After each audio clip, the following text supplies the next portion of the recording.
Take a look at this. Fire crews in Norfolk spent hours this afternoon battling large flames as they destroyed a furniture repair shop. This is the Desk Doctor on West 23rd Street. Tonight we're seeing just how much damage that fire caused. 13 News Now reporter Megan Purrier spoke to a witness who saw it firsthand. Megan joins us live in the studio with our top story tonight.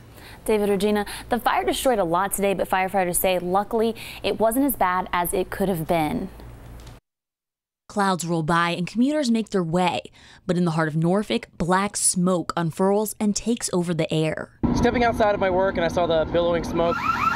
Jamie Sums works just a block away from where the flames broke out. So I just stepped over thinking it was my buddy Bo's makerspace. It wasn't. The smoke was coming from a group of warehouses all connected on West 23rd Street. As I got closer, we realized it was just the corner here at the desk shop. As smoke funneled out of the building, Sums wondered if anyone was inside. The crew that was outside said that they were working inside when the fire began. Those 4 workers said everyone escaped, but the fire was still spreading. I mean, I think the response rate was in less than 4 minutes when the alarm started going off.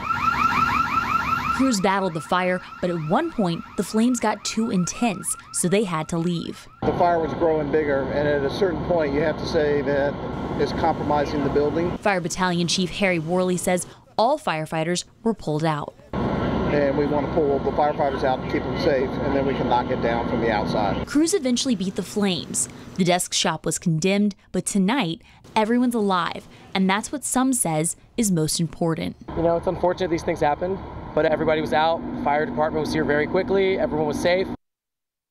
Tonight, the fire department is still investigating the cause of that fire. We'll update you when we learn more. Live in the studio, I'm Megan Purrier, 13 News Now.